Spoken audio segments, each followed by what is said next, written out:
Hi, do you want to be introduced and can we call the room to order, or are you happy just to start the time and do that? Yeah. Okay, great.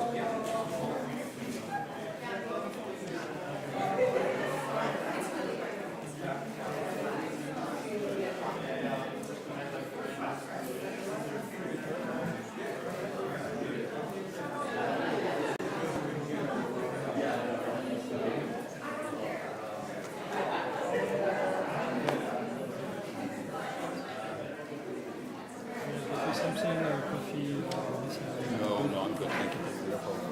Do you want me, you tell me when you want to start, then? Yeah, I think we are good to start. And James will introduce you, I think. No, I'll do it. I'll Okay, introduce myself. Thank you.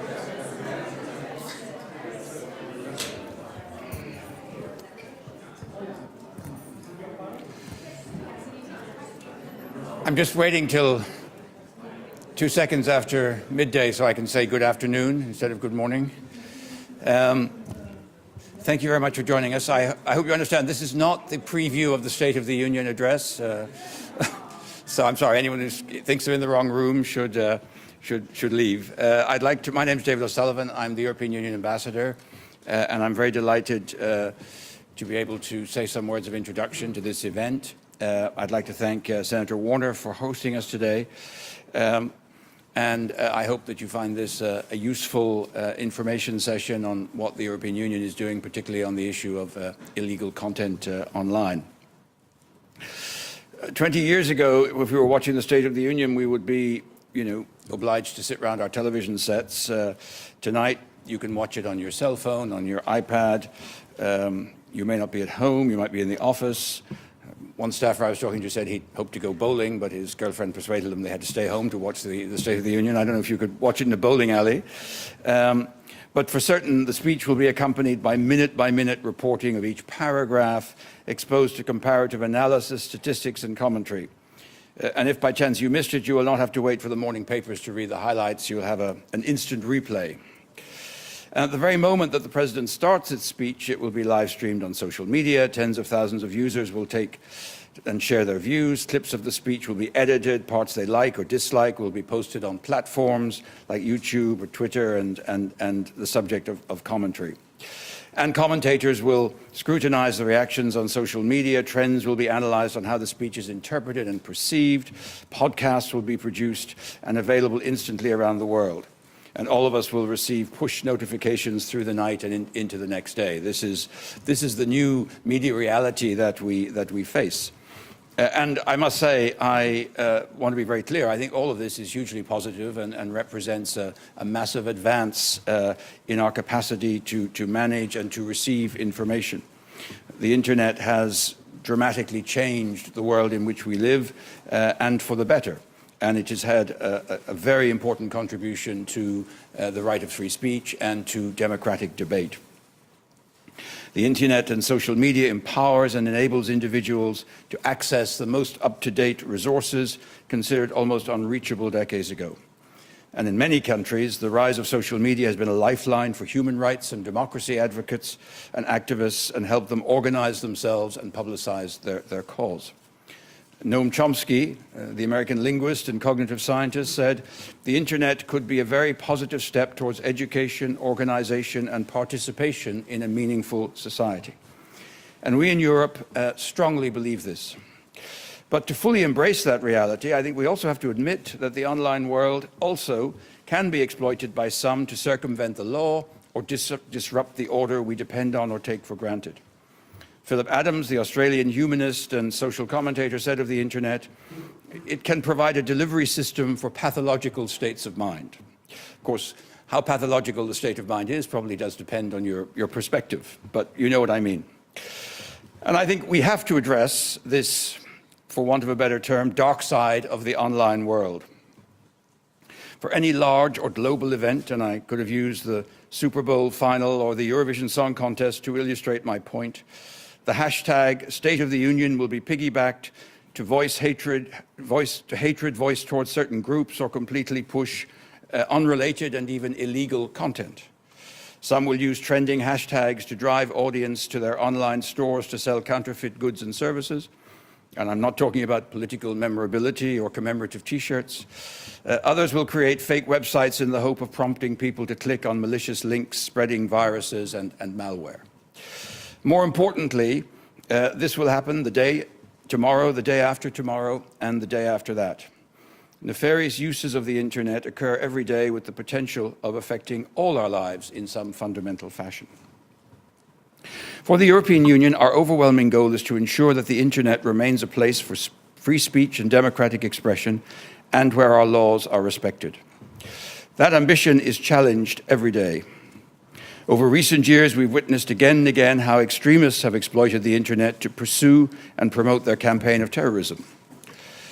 How extremists abuse the internet to spread their poison to encourage hate speech. We've even seen a spike of public incitement to violence and hatred online. Musicians, filmmakers, artists are deprived of revenue when their work is shared illegally online. And similarly, producers of goods, whether it be pharmaceuticals or furniture, routinely find counterfeit material competing with their products sold online. Fake furniture may mean a much lower quality product. Fake pharmaceuticals can kill. So how are we tackling these issues in Europe? Our baseline is this. We need to ensure that manifestly illegal content is removed voluntarily from the online world by platforms or not uploaded in the first place, while upholding the principle of freedom of expression. Last September, the European Commission published guidelines on how to tackle illegal content online, following up on measures President Juncker announced in his State of the European Union speech. These measures are aimed at the swift and proactive detection and removal of illegal content inciting hatred, violence, and terrorism. By taking these measures, on the one hand, we are outlining clearly that responsibility for removing online content does sit with the online platforms. But we're also providing legal safeguards and transparency to avoid the unintended removal of legal content and to increase the accountability of everyone concerned. This is an important counterpoint to the criticism often voiced by civil society, which is a valid commentary. Our panel this afternoon will debate and discuss a number of these issues. I'd like to particularly welcome Emma Llansó from CDT. She will provide important perspectives about safeguarding legal content. And Emma, we're delighted you could join us. And my good friend and colleague, Luigi Soreca, the Director for Security from the Directorate responsible for Home Affairs at the European Commission. Luigi will explain Europe's response to illegal content and how the recent guidelines are working. I'm sure that Luigi won't mind my reinforcing simply that our objective is to take down as much terrorist content as possible, while at the same time pushing the positive narrative that can steer people away from online radicalization. I'm also very pleased to welcome Monica Bickert, Head of Global Policy at Facebook, who's with us today, and to hear her views from the perspective of one of the biggest online platforms in the world. I want to make very clear that what we are debating here is how to avoid the dissemination of material on the online, which it would be illegal to produce on a Gestetner machine in your garage or to publish in a newsletter or to disseminate in any other way. So it is not to create a new category of illegality, especially for the internet. It is to say, how do we ensure that the rules, the laws of our societies, which apply in the physical production of material, books, magazines, newspapers, how do we make sure that this is similarly applied in the online world, which we recognize poses certain challenges, and we also recognize the specificity of this new world. But nonetheless, I think we cannot accept that the internet could become a lawless sphere in which the laws of our societies no longer apply. So I think there has never been a more critical time for us to focus our efforts and resources to tackle these phenomena. The EU Internet Forum and the Code of Conduct have demonstrated that a public-private voluntary approach based on human rights, shared values, and a joint determination to protect online users can work.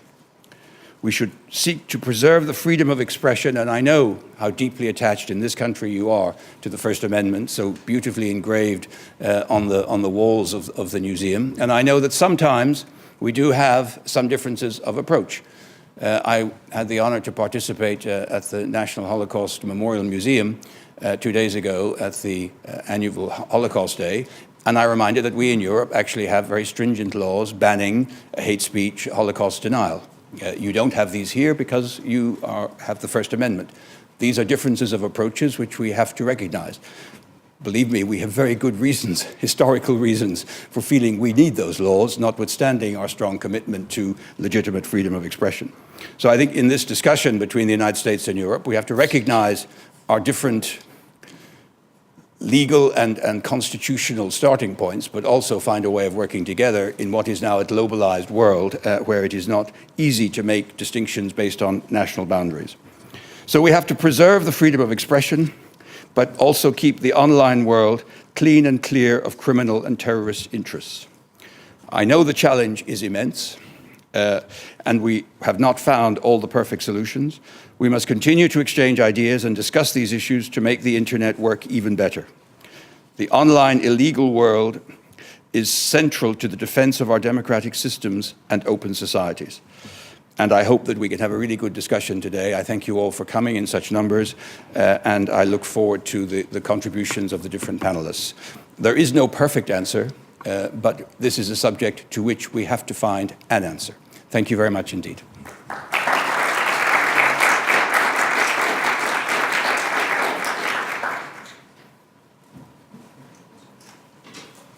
You're next. Apparently it's my time. Thank you, Ambassador. Thank you, David. Thank you all. Thank you for inviting me to this today event. It's a pleasure to be here. It's a pleasure to see old friends, meet new friends, to discuss these very important matters. The Ambassador O'Sullivan has already mentioned the very general elements of the European Union approach to this problem. We have an answer that we would like to share with you. It's not the answer, it's certainly one answer. And this answer is one which incorporates working together with all actors that are involved in this system. We take the issue of terrorist content extremely seriously in the European Union. We are absolutely committed to protecting the freedom of speech while at the same time protecting the security of our citizens, which are the users of the social media platform. It is clear that the response that we have articulated is part of a wider EU common response to the counterterrorism in order to prevent individuals being drawn into terrorism. It is clear that terrorists have used the internet to groom individuals online, and we believe that it has played a critical role in luring large numbers of young Europeans to Syria and Iraq. In the course of the last couple of years, rarely a month has passed without one of our 28 member states suffering at the hands of terrorists. With almost each attack carried out, we have seen, unfortunately, the recurring role of the internet, whether it was in helping to groom the individual, to assist them in preparing or carrying out the attack, or in the propaganda and incitement which inevitably has followed each of this atrocity. It was against this acknowledgement that we, in 2015, we established the EU Internet Forum. The intent was to bring together governments, law enforcement, civil society, and academic researchers together with the industry to explore how collectively, all together, we could tackle this problem efficiently. Since its inception, which was in spring 2015, we have pursued a voluntary approach, as David O'Sullivan has mentioned, and we strongly believe in it. Underpinning these efforts is a strong commitment of the European Union to respect and promote human rights, shared values, and a determination to protect online users. And we have been impressed, I want here to say, at the way in which the company that participate to the forum, despite being competitors in the market, are willing to leave their differences aside at the door, enter into discussion, united in the determination to prevent their platform from terrorist abuse. The Internet Forum, the EU Internet Forum, has two main objectives.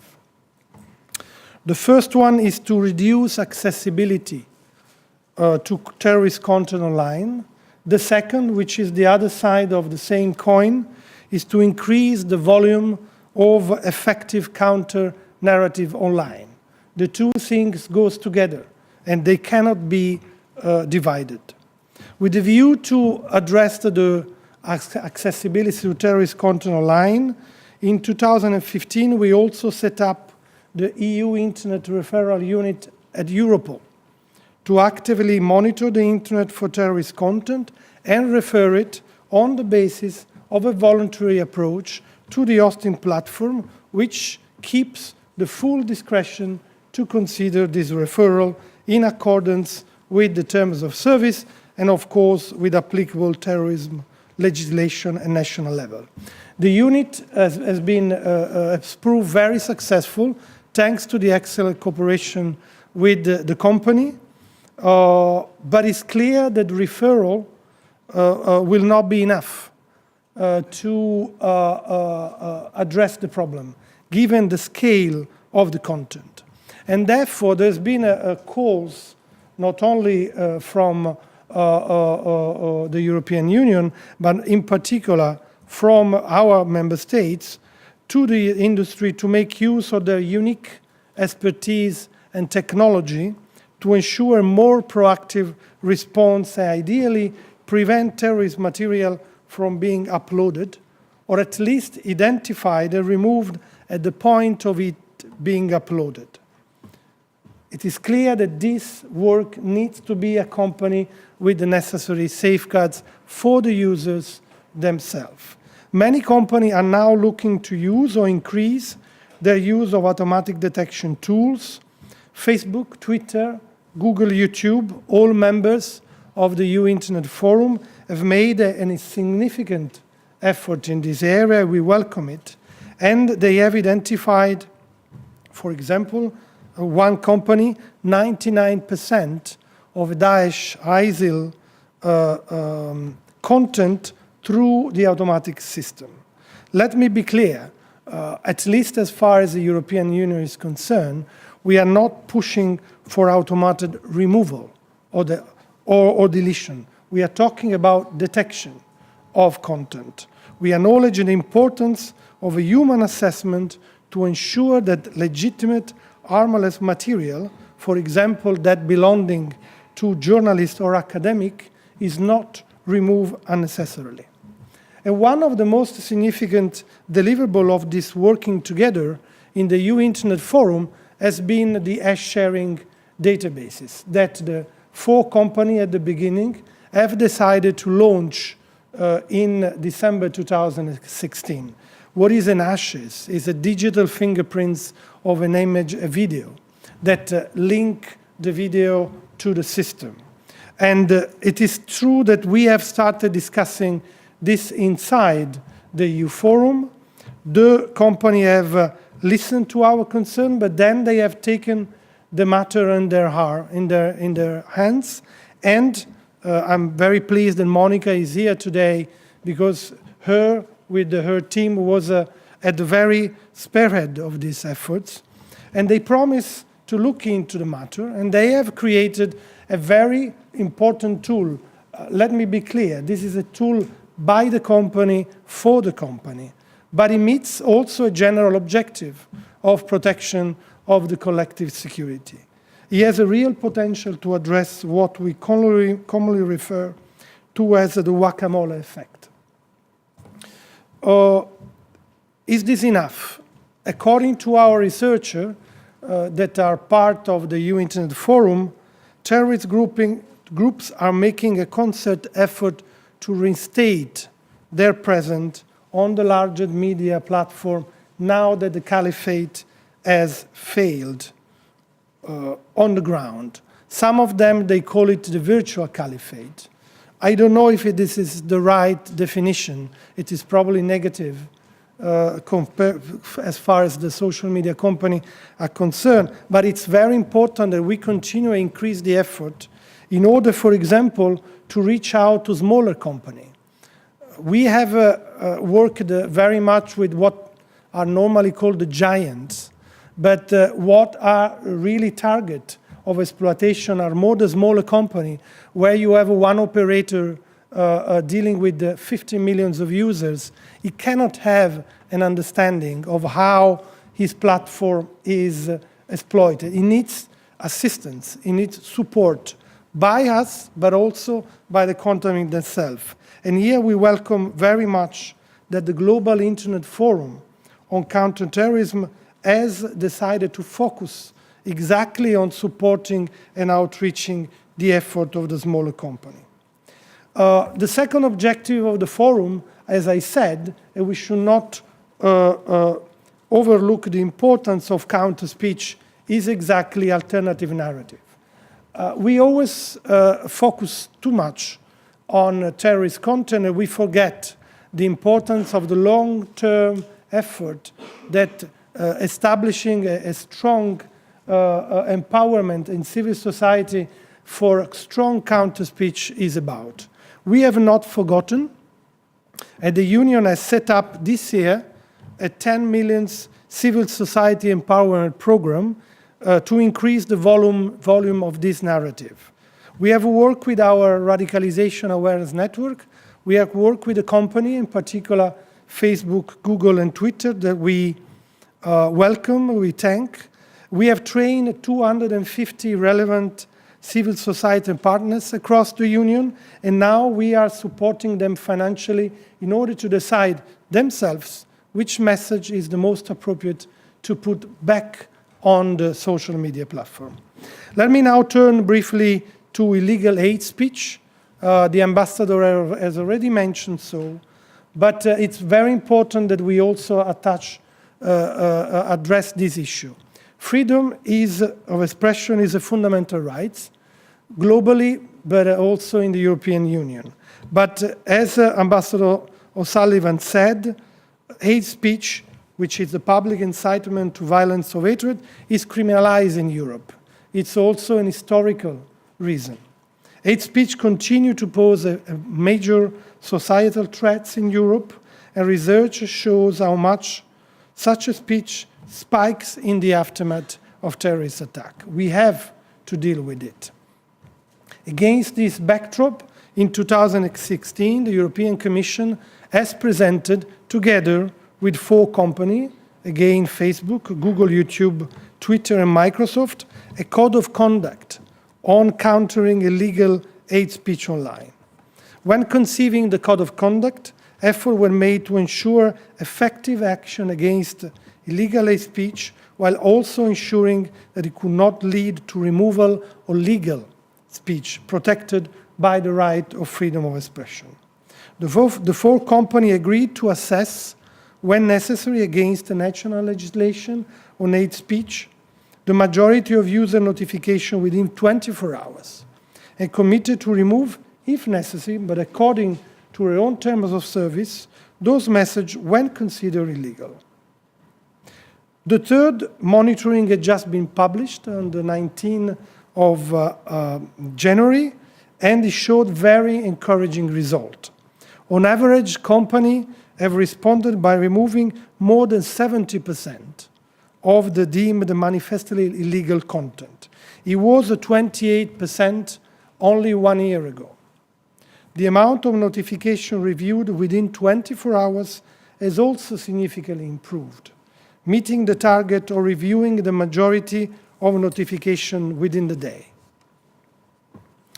These 2 initiatives are different, the EU Internet Forum, the Code of Conduct, different nature, different stakeholders, but the same result, The effort of these two voluntary cooperation schemes have demonstrated that working together, a collaborative approach can give result. We should not give up too soon. Monica will touch, of course, upon, I'm sure, the increased human resources impact that this work of monitoring have for country review.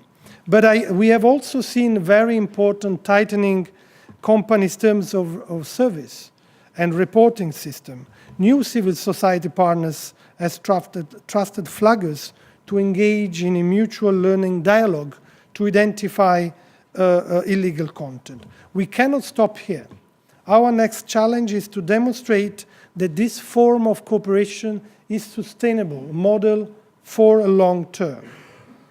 In both areas, I think we have come a long way. We are proud of what we have done together, but despite this effort, illegal content, unfortunately, continue to be available out there, and we must do more to protect our online users, which are our citizens. There is an increasing political interest to explore other options, including at the regulatory level, above and beyond the voluntary arrangement that we have put in place. This is a critical time for us all working in this area. We must demonstrate the progress made, and the progress is important, with accurate, regular, and transparent reporting to inform the wider debate in relation to the potential need for additional measures. It's really now the time for the company to take and sometimes to address their own policy, coming out with more transparent reporting. This has been done. We need even more in order to address and give to the policymaker the information they need to make the right decision. More transparency reporting is our collective interest. Thank you very much indeed.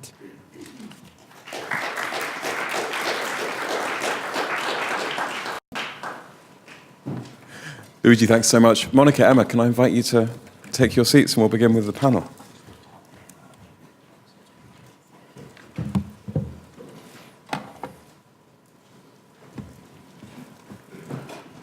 Once again, thank you all for coming. I'd like to give our other two panelists a chance to respond a little to what Luigi has just said and to the ambassador's intro remarks, and to offer us some thoughts of their own. Luigi, your final point there on transparency is one that I'd love to hear both your thoughts on.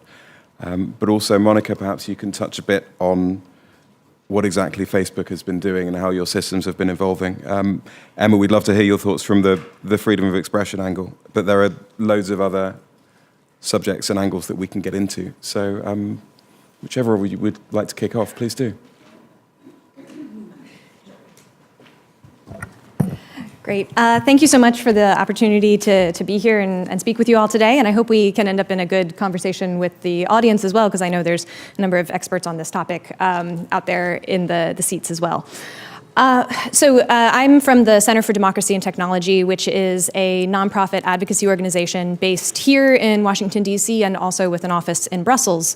And I head up our work on freedom of expression online and all of the sort of laws and policies that go to supporting individuals' access to information and ability to express their opinions online. And so, not surprisingly, that has meant that we've been doing a lot of work and tracking very closely the developments around both intermediary liability policy in Europe, the fundamental legal framework that underpins all of these kind of decisions and responsibilities of content hosts like a Facebook or a YouTube or much smaller platforms, as well as these public-private partnerships and voluntary initiatives that have really been picking up a lot of speed over the past few years.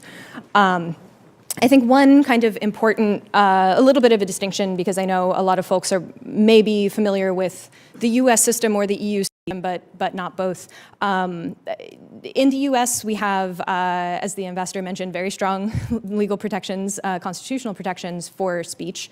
The First Amendment sets a very high bar to government's ability to restrict or regulate speech or to prohibit or punish people for having spoken. We do have some laws against speech. If you issue a true threat against another person, if you defame a person, if you try to incite imminent violence in a way that's actually likely to inspire other people to commit violence. Those are all perfectly permissible restrictions under the US First Amendment. But a key difference is that we do not have laws against hate speech, as kind of understood generally in the European model and under the international human rights framework. We also have very strong protections for intermediaries around the liability they face for hosting third-party content. You may have heard of Section 230 of the Communications Act. This is the law that ensures that online intermediaries, including hosts, but also domain name providers, search engines, ISPs, do not face legal liability for hosting third-party content. So if I were to tweet something defamatory about Monica, which I never do, but if I did, she would of course be able to sue me for having defamed her, but she would be able to sue Twitter for having posted and kind of published that defamation.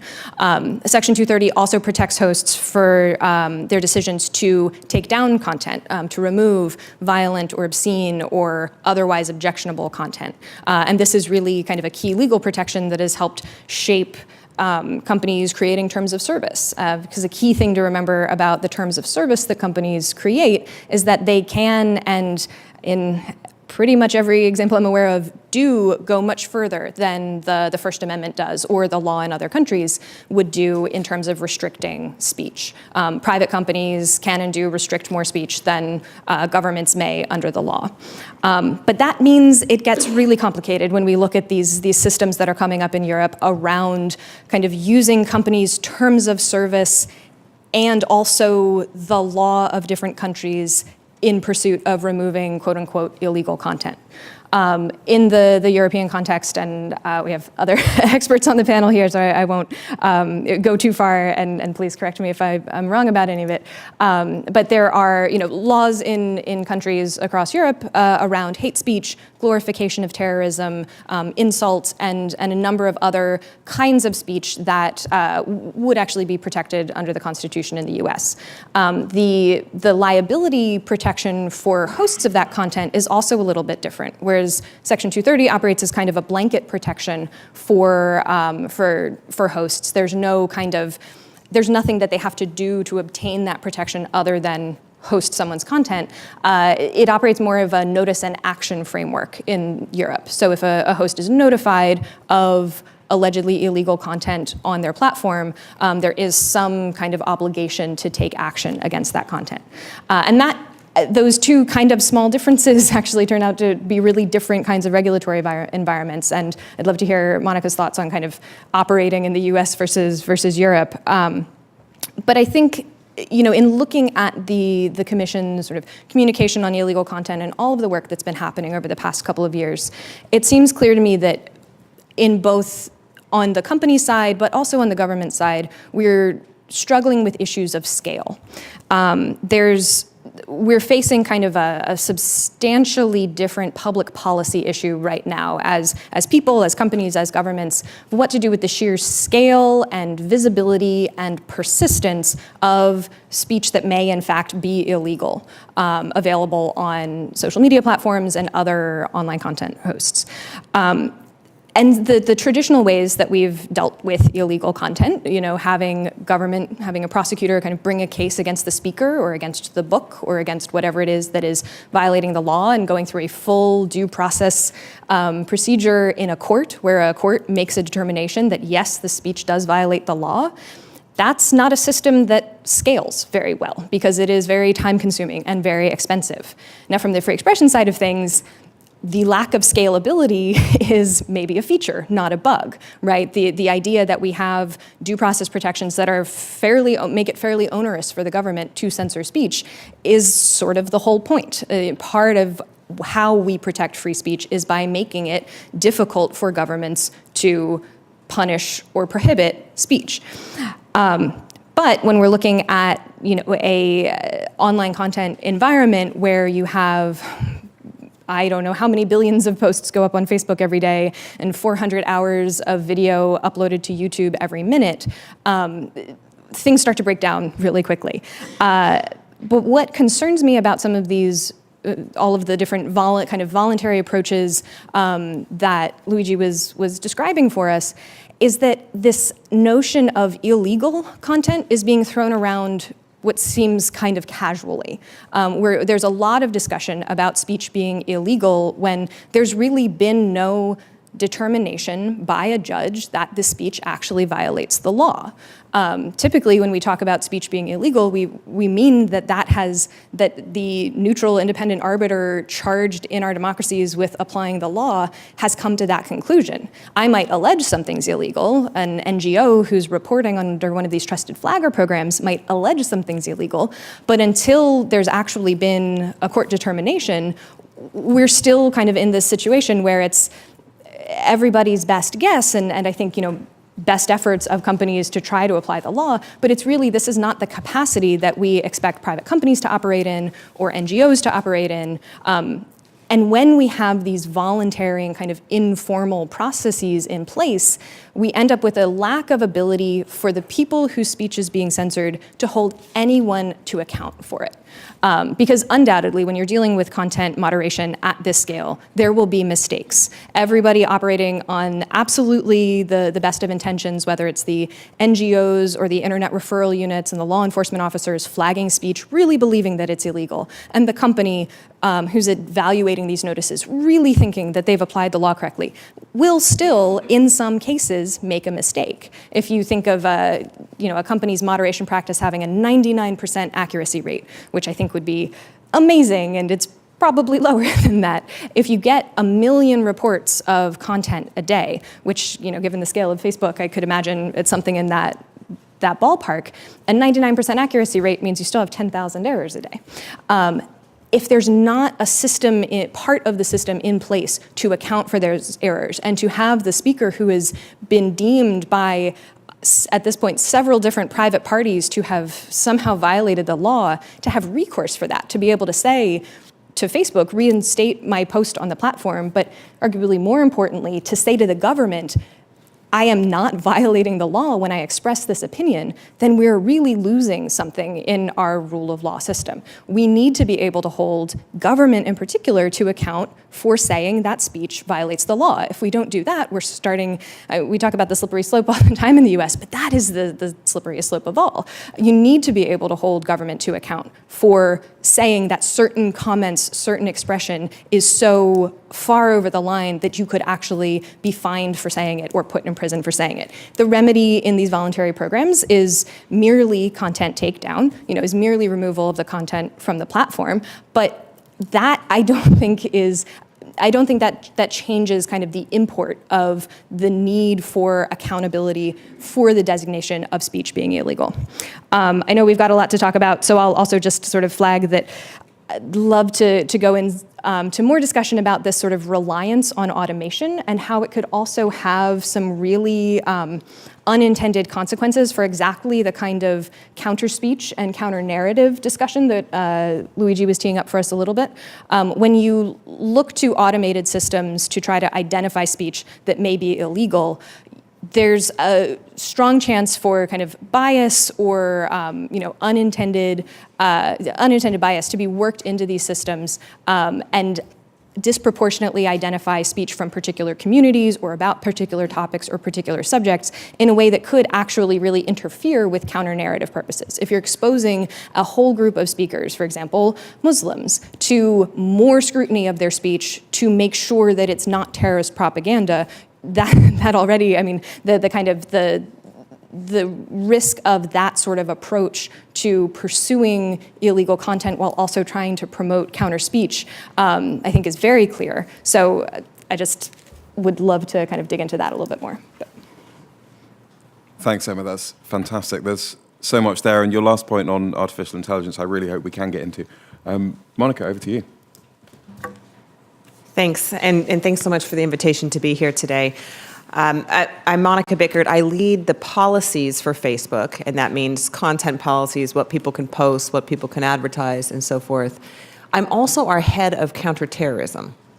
That's a position that we created about 2 years ago, and my role in leading that team is managing the way Facebook responds to terrorism across the company. So engineers, lawyers, security experts, content reviewers, and actually have a member of our team with me today in the audience. But that team, which is now more than 150 people, includes a lot of experts who have worked in this space as academics or in law enforcement or other government positions around the world. So when I say that our interests at Facebook are aligned with those of the governments here, first understand that that's because a lot of the people that are working on these matters at Facebook, this has been their career. They came to Facebook to work on these issues. They didn't just get assigned these issues when they came to the company. But the other thing that I really want to press on is our business interests are also aligned with removing terrorist content and illegal hate speech. Facebook is a community where we want people to come and share things with their friends and connect with one another. They won't do that if it's not an enjoyable experience. And the fundamental thing that we have to worry about is making sure it's a safe place. People will not come to Facebook if they don't think it's a safe place. So our community standards, which are our public standards about what you can and can't post, and that includes everything we do around the area of terrorism and hate speech, are really focused on keeping people safe. And you'll see that if you look at those standards. Now, just because we have the same incentives and the same interests doesn't mean that governments are always pleased with what the tech industry is doing in this space. And a lot of that is because of the challenges that we are always going to face in this area. And Emma touched on a few of these, but one of the big ones is scale. A lot of these companies are dealing with enormous volumes, and some of them are not, at Facebook, we have more than 7,500 people who are working on reviewing content. We have 10,000 people who are working on safety and security issues, and it's going to be 20,000 by the end of the year. That's not always true. At a lot of these tech companies, you might be talking about a company of 5 people, and they're running a basic messenger service. Dealing with the volumes that tech companies are naturally going to get is always going to present really unique challenges. The second is how global these services are. You have to deal with, when we're at Facebook and people are reporting something for being hate speech, it's not all in English. It's in more than 85% of people using Facebook are outside the US.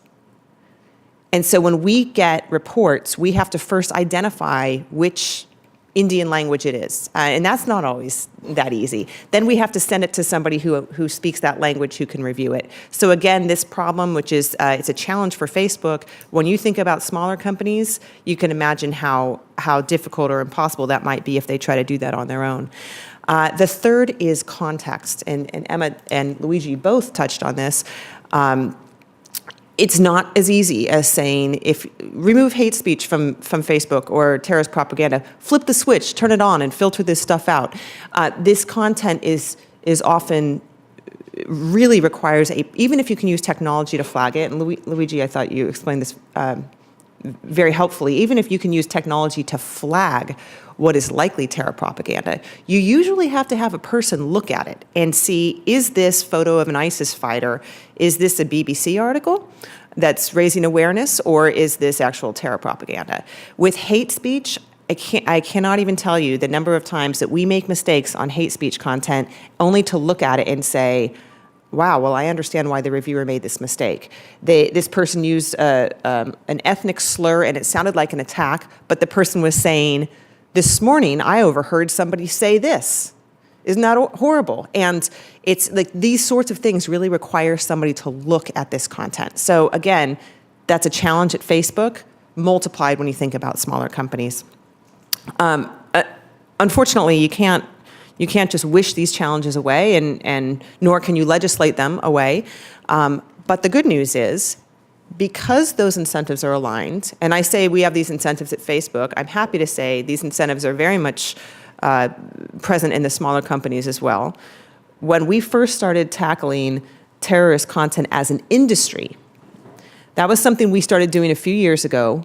We at Facebook reached out to 18 small companies. Luigi's heard this story a million times, and I'm sorry for saying it again, but we reached out to 18 smaller companies, and we invited them to Facebook and said, come and talk about terrorist content, what terrorists are trying to do, and trying to use the internet, because we were seeing threats like never before from terror groups that were trying to come online.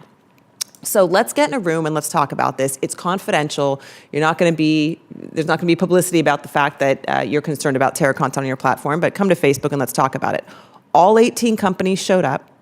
The conversation was very frank, and it was very clear to me that everybody there wanted to make sure they didn't see this content on their platforms. So the good news is those incentives are there, and we're finding that we have some very productive relationships with the EU Internet Forum, with others in industry, with groups like CDT, where if we're working together, we can, A, understand the right way to draw the policy lines. It's not as simple as saying if it's extremist content, it's bad and it's down. What does that mean? And that's a point that I know Emma's organization thinks a lot about. And number two, how do we responsibly enforce these policies? And Emma's exactly right. When you have legislation that says if you fail to interpret the law correctly from such and such a country, then you're facing a fine. The obvious incentive for companies then is, well, when in doubt, take it out, remove it.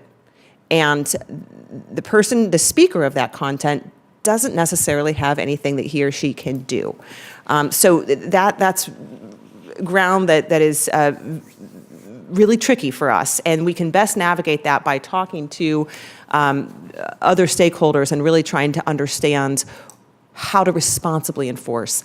Working on technical tools. Luigi mentioned that 99% of the ISIS and Al-Qaeda content that we're removing from Facebook, we're proactively identifying ourselves. We're using technology to find that, and that includes everything from tracking recidivists more effectively to using video and photo matching to using natural language understanding. It's difficult, but we're getting better at it. But there's also this human component to it, where we're now also investing in not just having more reviewers, but training those reviewers with academics and experts that work in the terrorism space. All of this works best if we then collaborate with others in industry. And I know we're going to talk a little bit more about this hopefully soon, so I'll sort of draw to a close here. But it's not for us just about talking to governments and civil society and understanding how to draw the lines and how to enforce them, but also how do we make this industry-wide? The will is there, so how do we share our learnings? And two efforts I would point to there. First is the Global Internet Forum to Counter Terrorism, which Luigi mentioned, started by 4 larger tech companies. We've now had 5 international working group sessions where we've trained 68 smaller companies from around the world. So making this just something we're all learning from one another. Part of that effort is sharing our technical tools.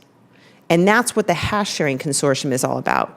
We now have a database of more than 50,000 hashes of terrorist imagery that we are sharing with 11 other companies, so that, as Luigi said, companies can identify this content at the time of upload. It doesn't mean it necessarily violates their terms. They have to look at it and see the context in which something is shared. But this is a huge step in helping industry go further together. Relationships that I think are working really well, and I'm happy to talk more about that as well. Thank you. Brilliant. Thank you, Monica. Luigi, I want to give you just a couple of minutes to respond before we turn things over to the floor, which I'm very keen to do because, Monica, I know we only have you for about another 20, 25 minutes or so. Luigi, one word for you, if I may, while you respond, which is metrics. Thank you, James. I'm not sure I have to respond, certainly to comment on what has been said. It seems to me that the word scale is of essence here. We are talking about an amount of content that is beyond understanding. The Internet Referral Unit in Europol, which is now composed by a few dozens of experts from different categories, law enforcement, engineers, researchers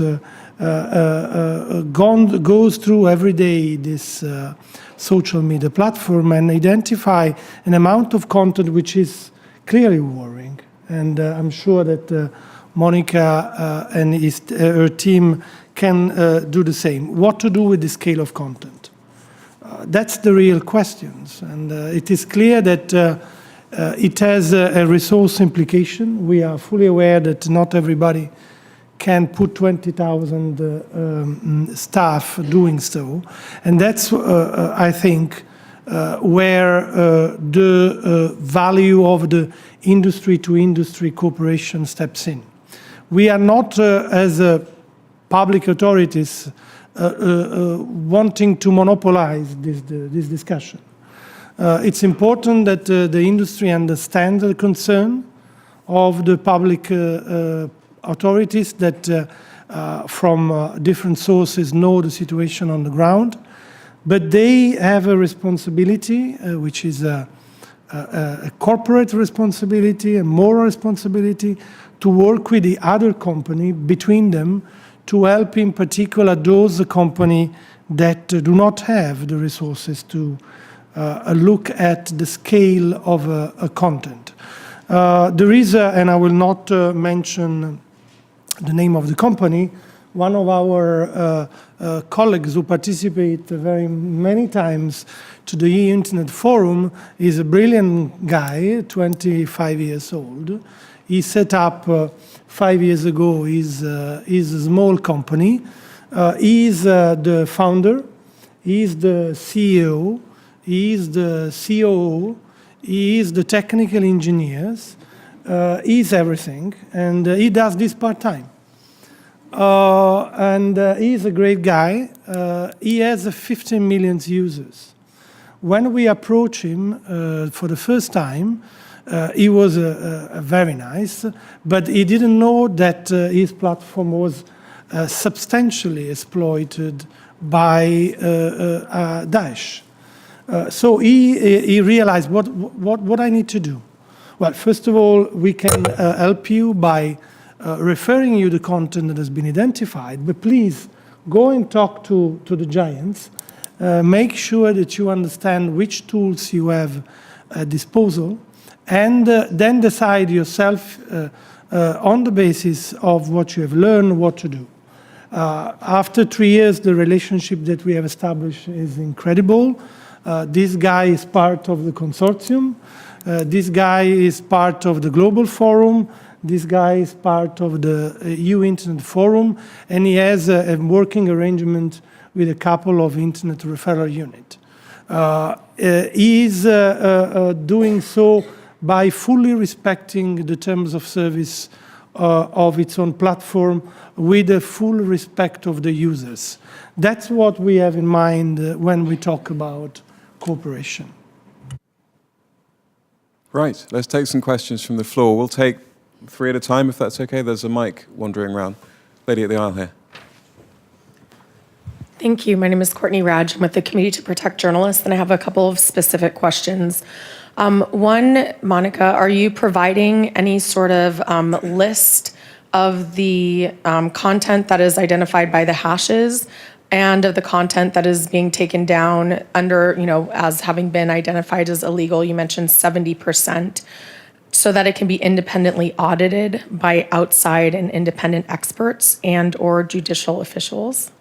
And then second of all, Facebook has a real name policies, but in other venues, your colleagues on your policy team have said that government requests for removal are not given any more weight than any other requests, and that there's no way for a reviewer to know it comes from a government. How do the IRUs operate? Do they have their own Facebook pages? Are they using the individual Facebook pages? And how do those policies reconcile with each other? Thank you.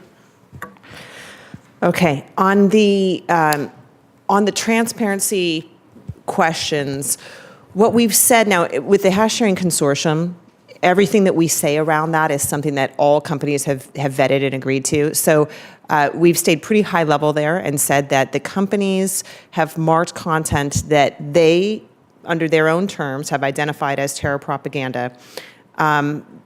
The textbook example there would be a formal propaganda video that's been released by a major terror group. When it's put into the database, each company attaches certain labels to it, descriptive labels. But again, that's if Facebook's putting something in the database, that's Facebook's word for how we see this piece of content. If you are then Twitter, for instance, and you decide that you want to use that hash, that digital fingerprint, then when something is uploaded to your service, you would then look at it and make your own determination. Whether you agree with Facebook's description or not would really be up to you. So we don't, as one group, describe exactly what is in there. I can tell you that what Facebook's contributing to it is content that we identify as imagery that is promoting or supporting terror groups or formal propaganda. On how we deal with government requests for removal, it is true, we certainly apply the same standard under our community standards, whether that report comes from a government or from one of our trusted flaggers that we have around the world. These are civil society groups who know our terms very well and will report content to us, or any person in this room. If we get any of those reports, we will treat them the same way in terms of applying our community standards. There are some differences in terms of how those reports come to us. For instance, civil society groups and governments sometimes have the ability to access us directly, not going through the site reporting flow to report content to us. When we get government requests for content that does not violate our terms, but is nevertheless illegal in that country. And an example would be, we might have something from a government where, like in India, burning the flag might be illegal in India. That is not something that would violate Facebook's terms of service. So if something's reported to us by a government, we will look at it first. If it violates the community standards, it's gone, as it would be if it came from anybody else. If it doesn't violate our community standards, but we have a court order, we'll look to see, is this court order from a government agency that has the appropriate authority? Is it valid legal process? Is the law constitutional? Is the content covered by the law? What are the freedom of expression implications if we were to block this content? And then if we block the content, we would block it only in that country. So in my example, in India, you would not be able to see this image. You would be able to see it elsewhere if you were outside India. And then we report on that in our government request report, which comes out every 6 months. Who else? Don't be shy. At the back there.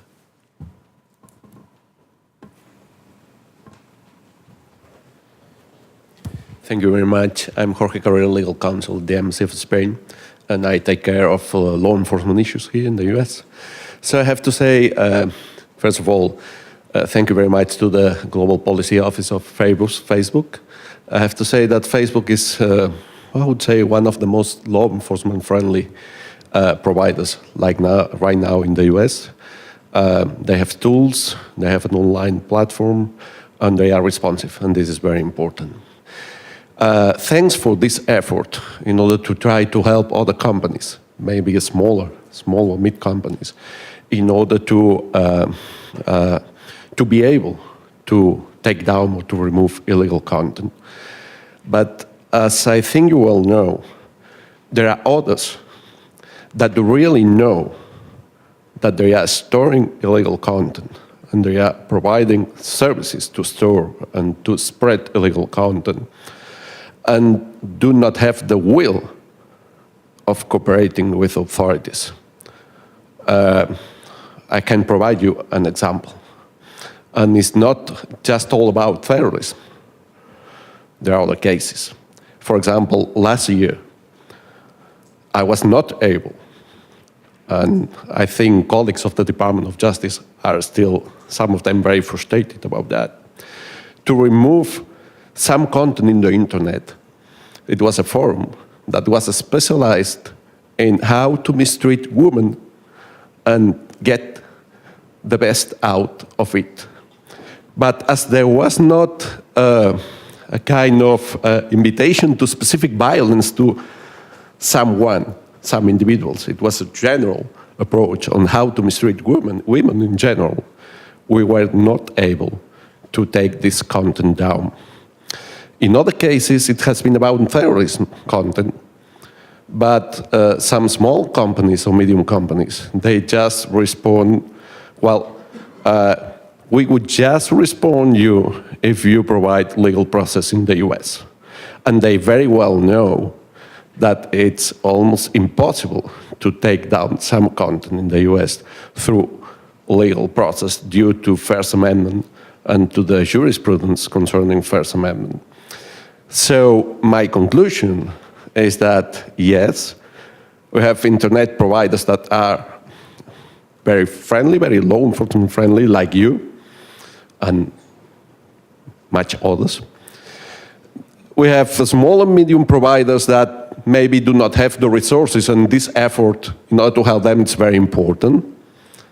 But perhaps we are lacking some action, taking some action within the internet community in order to police some other providers that maybe do not have the will, for different reasons, to be more cooperative with law enforcement authorities.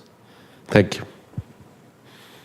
Go ahead. Thank you for your comments. And I do have to run to another. Actually, it's an event that we run for students who are creating their own counterterrorism, counter-extremism campaigns, which I could talk about later. But so I will be leaving. But I would invite you to connect with Fariba on my team, who's in the front row here, because what we'd like to do is follow up on, if you can give her company names and so forth, we can do what we can to follow up.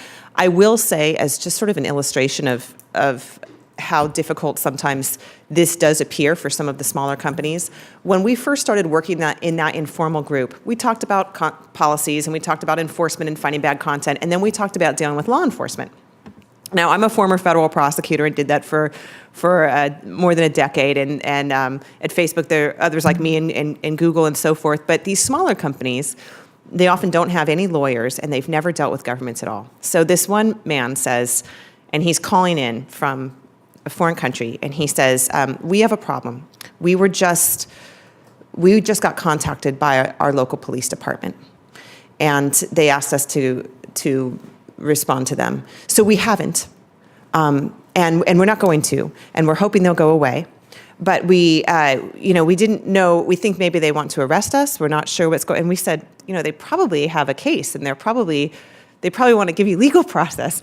And these guys had never heard of that, and they didn't know how to respond to it. And so it is an area where companies talking to one another can help. Of course, there are challenges with the mutual legal assistance treaty process, and Facebook deals with those as well. But we'd be interested to follow up with you and see how we can help. Please. And actually, if I could just chime in on the kind of the cross-company cooperation and collaboration, because we've been talking about that a lot. And Monica, before you have to run, to make an appeal to you as and Facebook as one of the leaders in all of this, to make sure that when you're working on bringing more companies into using the hash databases or doing the trainings, that this question of remedy and making sure that users have recourse to having their speech taken down becomes much more a part of these programs than is apparent from the outside. Because I understand the appeal to a smaller company of signing up to this hash database. It's dealing with a really difficult issue of terrorist propaganda, however that's defined, and something that they probably don't have the skills or resources to deal with on their own.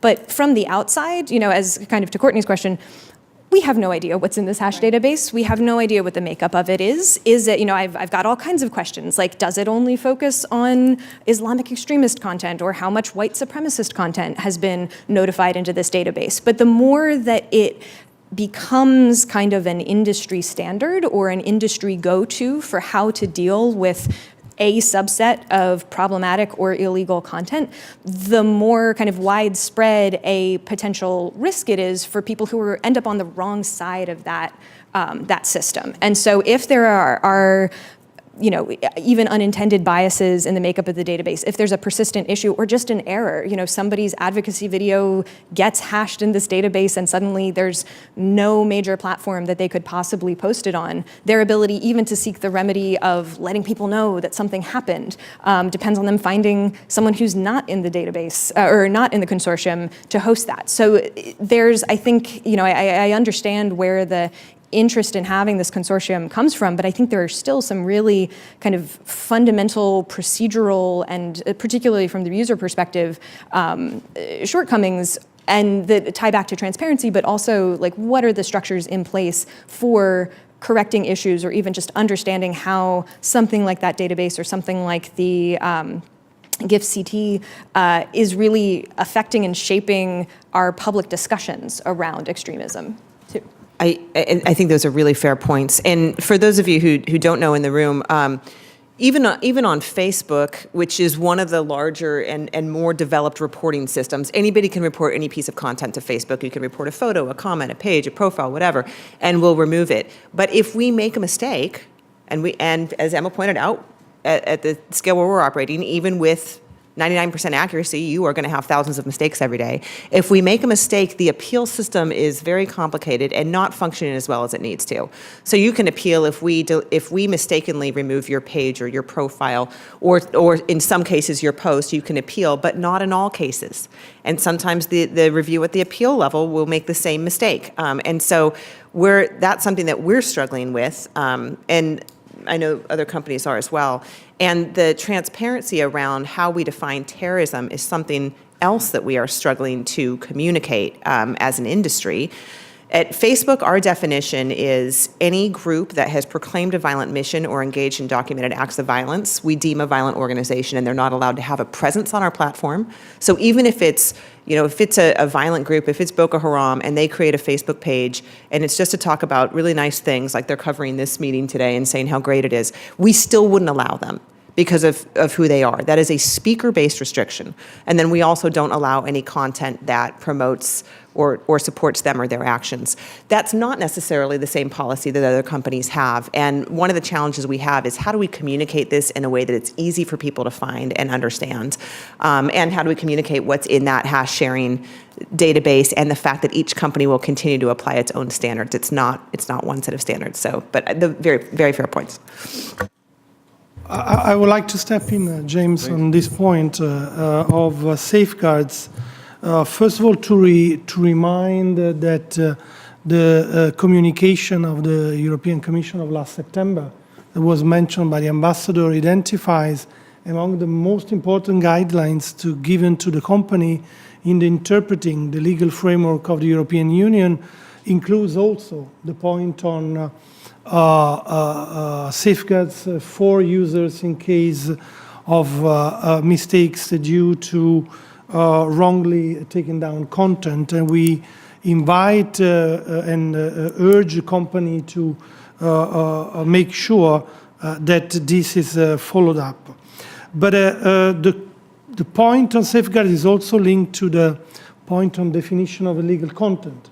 The more the legal content definition is clear, the less the potential of mistakes is out there. And there again, when it comes to the voluntary cooperation that we have put in place inside the EU Internet Forum, we have identified, while respecting fully the terms of service of the company, what the ultimate responsible for taking down the content only on the basis of the terms of service. We have identified together what are the criteria for definition of illegal content. And as far as the European Union is concerned, the member states are now implementing an EU directive on definition of terrorist content, which is very clear on the definition or what are the behavior that are to be considered as incitement to terrorist act. Second, there is also an invitation to take into account for the company those individuals who are posting on the social platform and they are belonging to EU or UN organization listed as a terrorist organization. This is also another element that circumscribe the notion of legal content that possibly diminish the risk of possible mistakes. You've been waiting very patiently with the mic. Please go ahead. No, gladly. My name is Jason Pilamar. I'm at the Global Network Initiative, which both CDT and Facebook are members of. So very glad that you've chosen such wonderful panelists, and thank DG Soreca for coming all this way for this event. My question mostly is for you, Luigi. We've talked mostly here about terrorist content, but less about hate speech. You mentioned the Code of Conduct Initiative in your opening remarks. But some of these same definitional challenges that apply to terrorism only become more difficult in the hate speech context. Emma touched on this a little bit. But so I'm curious how you think about this in the EU, where the definition of hate speech in different countries within Europe actually may be different. And then, of course, there is the fact that these initiatives and the mechanisms that are being created in order to be responsive to the desires and the concerns of the European Union and member states are also then being watched very carefully by other governments who may define hate speech even more broadly and may consider speech that is critical of the government or speech that is critical of a minority group that has disproportionate power in government, et cetera, to be hate speech. And that becomes then, of course, very difficult to distinguish from what should be politically protected speech, not just in the First Amendment US context, but under the ICCPR and relevant human rights treaties. So I'm curious on the hate speech side, how you all have thought through some of these issues, the definitional issues, and the ramifications for how the kinds of models that you are pioneering could end up being abused by other governments elsewhere. Well, thank you for your question and for the great cooperation we have with GNI also from EU side. The ambassador indirectly replied to your question. Hate speech in Europe is linked to the history of our continent, is linked to the tradition, to the past of several of our member states. The definition of hate speech, as you know, is enshrined in a EU directive which member states have implemented according to the guidelines that are included in the directive. It is clear that this is a challenge, and I don't want to hide it. But there is a strong call in the member states to have these laws in place. We have been discussing with Monica, colleagues, how to implement, for example, the last NetzDG speech in Germany, which is a challenge in particular for the company in the identification of what is considered to be illegal content, in this case, hate speech. I think we are at the very beginning. We know that there are some concern. Colleagues in the social media company have mentioned this. I cannot talk on behalf of one member state, but I think that it would be useful. Let's not forget that this law is entering into force on January the 1st. So it has 30 days of life, difficult life, I understand, in certain cases. But I hope that in a few months we will be able to have a series of cases that will allow us to understand the scope of the usefulness of the law. When it comes to the code of conduct that the European Union has decided to offer to the company that have accepted, once again, this is the basis on a voluntary scheme, taking into account the fact that the union has identified a notion of hate speech. I think this is an area where, even more, as you said, than terrorist content, the gray zone is very difficult. It's a challenge for the company. It's a challenge for the regulators, but it's a call that comes from the citizens to be put in a situation where hatred messages are not authorized in our culture. And I think this is also an element to be respected. Governments are representative of citizens, and citizens have requested as well this intervention. I'm sure that during the implementation of existing law, we will find the safeguards that are necessary to avoid excessive implication on freedom of expression. Emma, please go ahead. Monica, if you need to slip away, then please do, and thank you. I have to slip away. I'm very sorry to do so.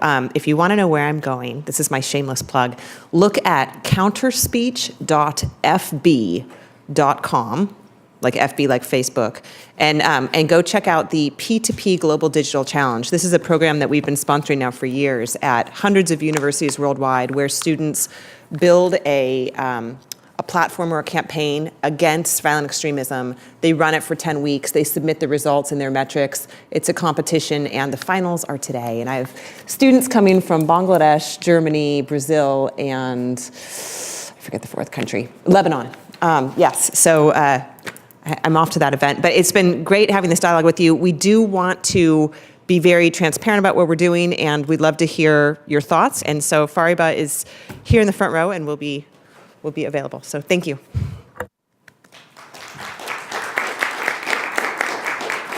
We will continue for another 15 minutes or so please stay with us. Emma. Great. Well, and just as Monica's leaving, at least you can hear that as much as I've been pushing on Facebook and other companies to do more around accountability and transparency, the same goes for the government efforts as well. I have to say, as Luigi was just speaking about the code of conduct, and there was just recently a report, the third report out from the Commission on sort of what has happened under the code of conduct and this process of encouraging companies to take down more hate speech faster on flags from NGOs and other trusted flaggers. And so this number 70% came out, right? That companies are now taking down 70% of what is flagged to them. And unfortunately, to me as an outsider, not knowing at all what the content is being flagged, that number is essentially meaningless. It does, without having an understanding of an independent evaluation of what content is at issue, maybe that's a good sign that the companies are bang on and they figured out 7 times out of 10 the flags that they were getting in from NGOs really did represent illegal hate speech in the particular country and they took them down. Maybe it's under, too little activity by the companies who are not, they should really be taking down 90% because the flaggers are just so good at identifying illegal speech. Maybe it's massive overcompliance by the companies because the flaggers are identifying content that is disturbing and hateful but doesn't actually violate the law. Without understanding what material is actually being surfaced in this beyond the sort of assertion from the participants in the process that this is illegal content, it's really hard to understand what even is happening under this program. So that's where I think, in particular, in the Code of Conduct, the government has a really big role to play and a real responsibility in making it clear what is the material that's being targeted in this program, because otherwise it's hard to tell that the right decision is being made. Thank you, Emma. First of all, thank you very much for calling us government. Some of our member states will not appreciate so. That being said, it is clear that we are responsible for the code of conduct. In terms of transparency, I will also invite you to look at this document, which has been published at the moment of the monitoring presentation on the January 19, which is available on our website, and I will ask our colleagues in the EU delegation to make it available to all of you. In terms of transparency, you can find all the methodology of the exercise, also the name of the NGOs in the 27 member states that are at the core of this exercise. Let's clarify that when a referral for consideration by the company is made is not done by the government, but is done by the NGO who are active on the ground within their own discretion without the national government of our member states requesting them to do it. So this is an extremely relevant element to make. And once again, in terms of the kind of content that is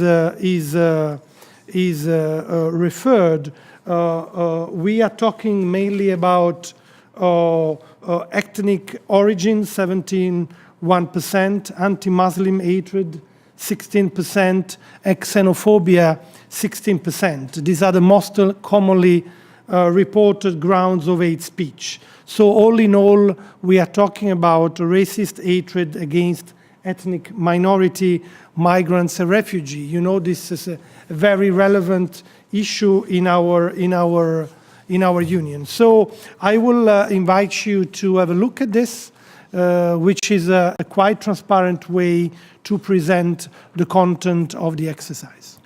We'll tweet the link to that from at EU in the US. Emma, sorry. Yes, and I think it's important that that sort of report is being made, but it does still raise a number of questions. If you look at the chart that shows the kind of the rates of removal of content as reported by NGOs across 27 different states, some response rates are quite low in the 30 or 40%. Some response rates are quite high in the 80 or 90%.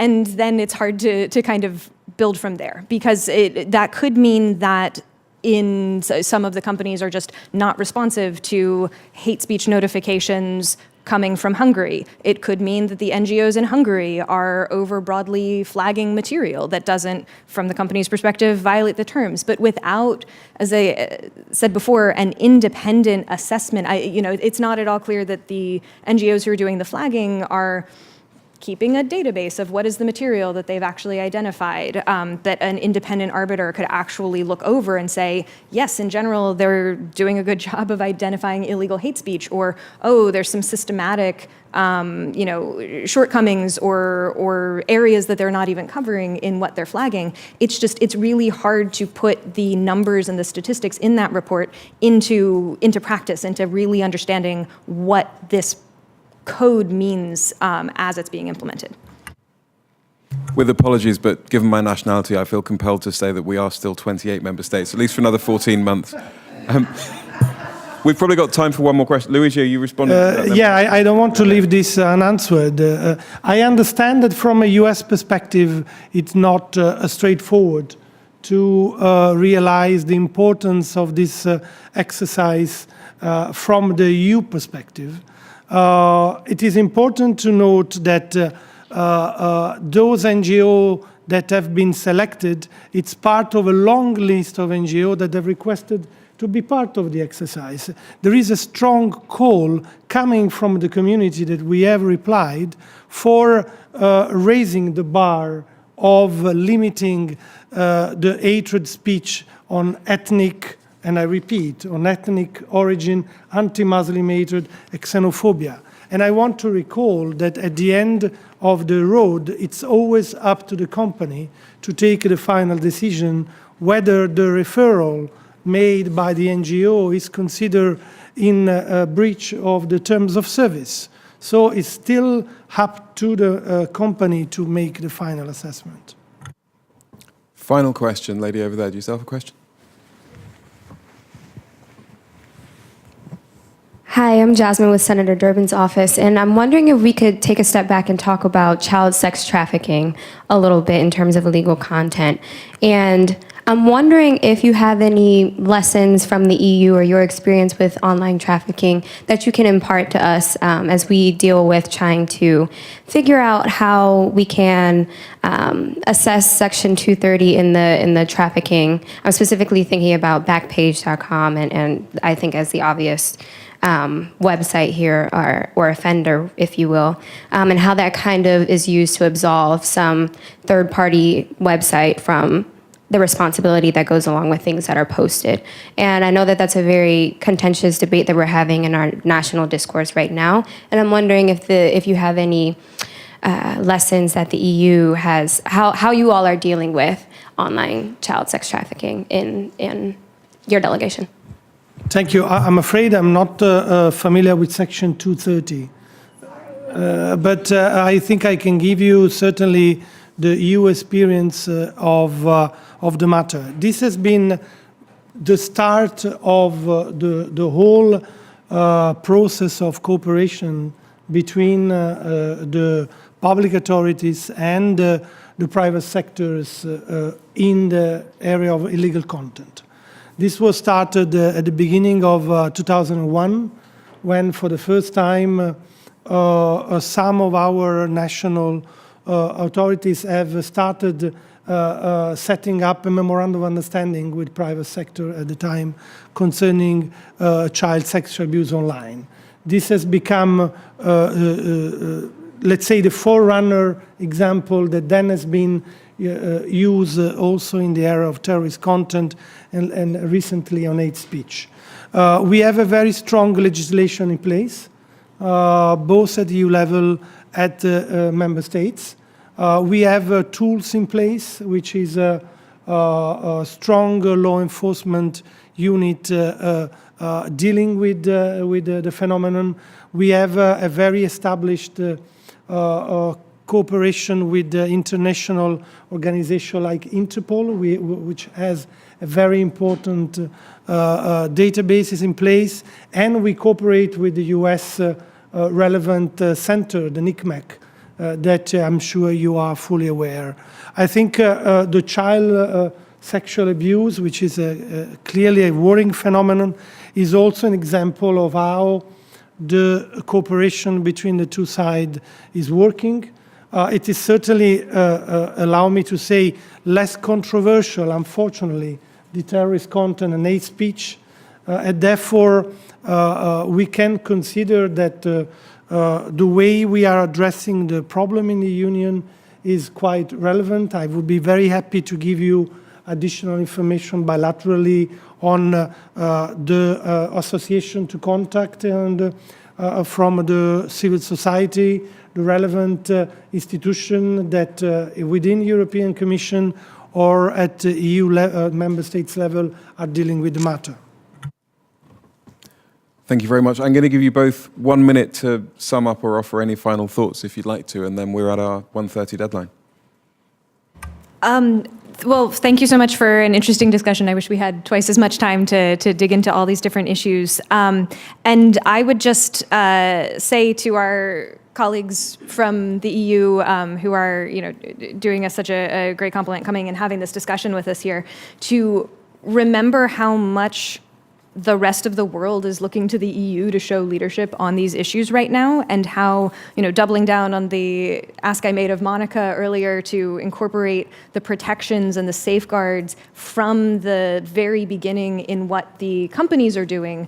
We need that from any of the frameworks, whether they're voluntary initiatives, the Commission's communication on illegal content, or kind of responding to the German law and figuring out where to go from there, that making sure that the individual who may have their speech censored under any one of these voluntary or government-driven regimes actually still has the ability to appeal and to seek remedy has to be central to any system of dealing with online content that goes forward. And we really are desperately depending on the leadership of the EU in this case. And right now, I think there's still a lot that could be added to these systems. Final thoughts, Luigi. Thank you, James, for setting up this panel. It's been extremely interesting, confronting our views, confronting our different constitutional and historical somehow background. We take up the challenge. We have a strong regulation in place, sometimes considered too strong, like the GDPR, which includes also strong safeguards for the protection of the position of the citizens, in this case of users, which apply also to social media companies. And as I mentioned, our framework at legislative level, which is the e-commerce directive, have a strong safeguard in place for the protection of the interest of the users. We are now in a moment of crossroad when it comes more generally to illegal content. There is a call for clear action. As I said, we strongly believe in the added value of the voluntary scheme.